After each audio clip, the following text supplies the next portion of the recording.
నమస్తే. బీఆర్కే భక్తి ఛానల్కి స్వాగతం. నేను పద్మ. ఈ రోజు మనతో పాటు స్టూడియోలో ఉన్నారు ప్రముఖ ఆధ్యాత్మికవేత్త డాక్టర్ అనంతలక్ష్మి గారు. నమస్తే అమ్మ. నమస్తే తల్లి. మా గ్రహణం సమయంలో ఎలాంటి నియమాలు పాటించాలి, ప్రత్యేకించి గర్భిణీ స్త్రీలు ఎలాంటి జాగ్రత్తలు తీసుకుంటే మంచిది?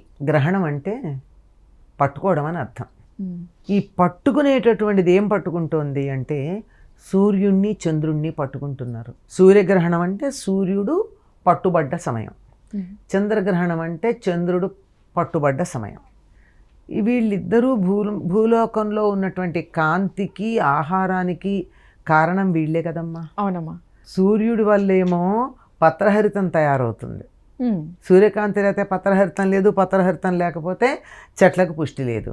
చెట్లకు పుష్టి ఉంది కానీ దానికి ఔషధీ గుణం రావాలి అంటే చంద్రుడు అవసరం. చంద్రకిరణాల వల్ల మాత్రమే పత్రహరితం ఏ చెట్టులోది ఏ రకంగా మారాలో నిర్ణయం అయ్యేది. ఇప్పుడు మామిడాకులో ఉన్నటువంటి పత్రహరితం, జామాకులో ఉన్న పత్రహరితం కూడా ఆ చెట్టు దాన్ని సరిగ్గా పీల్చుకుని మామిడికాయ కాయాలా జామకాయ కాయాలా అనేది నిర్ణయం చేసుకోవడానికి సహకరించేవి చంద్రకిరణాలు. అందుకే ఔషధీపతి అన్నారు చంద్రుణ్ణి. ఈ రెండు గ్రహణంలో పడ్డ సమయంలో అంటే అటు చంద్రుడు కానీ ఇటు సూర్యుడు కానీ ఇటు వెలుగుకి వాళ్లే కారణం, ఆహారానికి వాళ్లే కారణం.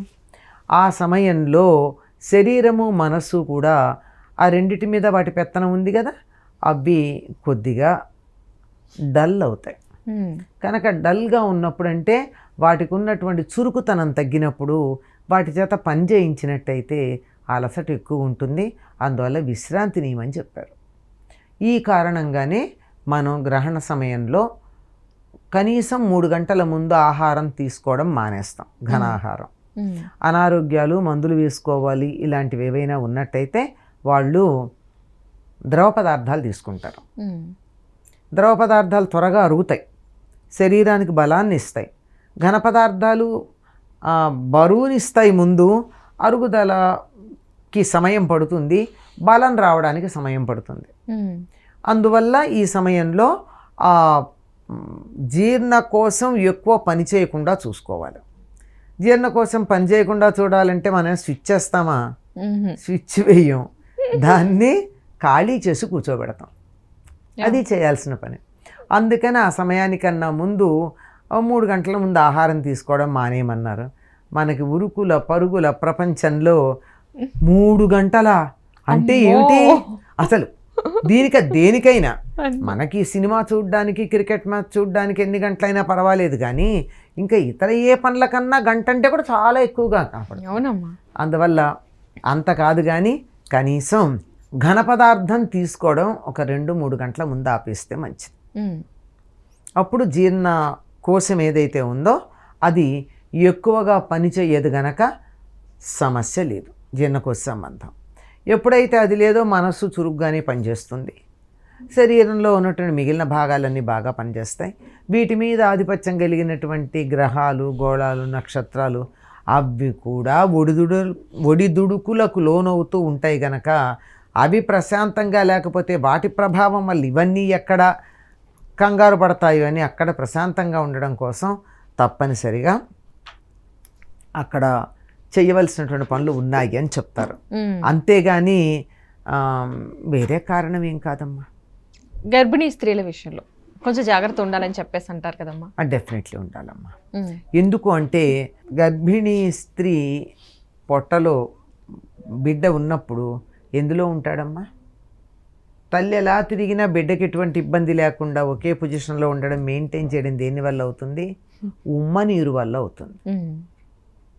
అంటే వాటర్ బెడ్ అనేది ఉంటుంది చూడండి, అంతరిక్షంలో అక్కడ వెళ్ళేటప్పుడు వాటర్ బెడ్స్ పెడతారు.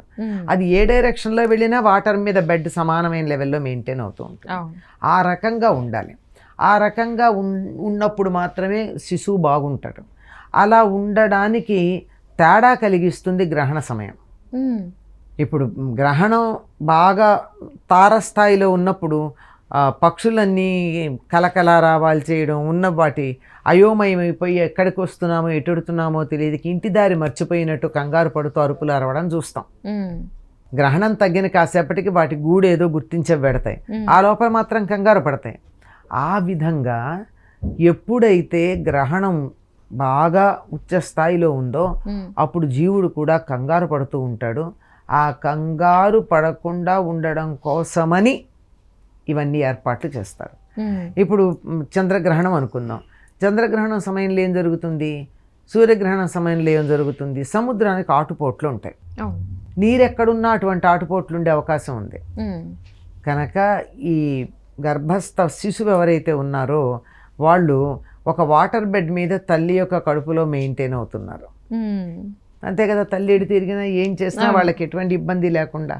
అట్లాంటిది ఏకంగా శరీరం బరువులోనూ వాటిల్లోనూ తేడాలు వచ్చే పరిస్థితి గ్రహణ సమయాల్లో. అటువంటిప్పుడు ఎంత ఇబ్బంది కలుగుతుంది. ఇంత శాస్త్రీయంగా ఆలోచించిన తర్వాత ఎవరికైనా గ్రహణ సమయంలో ఏం చేయాలో అర్థమైపోయిందా? అవునమ్మా. విశ్రాంతి తీసుకోవాలి. శరీరానికి మనస్సుకి కూడా విశ్రాంతినివ్వాలి. శరీరానికి విశ్రాంతినివ్వడం, పొట్ట వీలైనంత వరకు ఖాళీగా పెట్టుకోవాలి.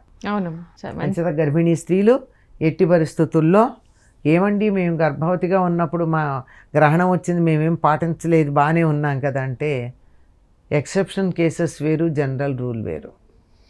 అంతే అమ్మా, అంతే కదా. ఒకళ్ళకి అవలేదు కనుక అందరికి అవదని కాదు.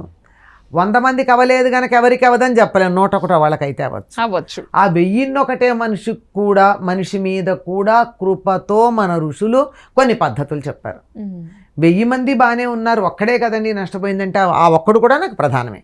వాడు కూడా కష్టపడకూడదు, వాడు కూడా బాగుపడాల్సిందే అని సర్వమానవ సౌభ్రాతృత్వాన్ని గురించి చెప్పినటువంటి ఋషులు చెప్పినటువంటి మాట అయితే. అమ్మ, అలాగే గ్రహణాల సమయంలో పుట్టిన వారికి కష్టాలు వస్తాయని అంటూ ఉంటారు చాలామంది. సో అది నిజమే అంటారా? నిజంగానే కష్టాలు వస్తాయా వాళ్ళకి, లేదంటే కష్టాలు ఉండవా? తెలీదు. దానికి గ్రహణానికిను పుట్టుకకి గ్రహణ సమయానికి సంబంధం లేదమ్మా.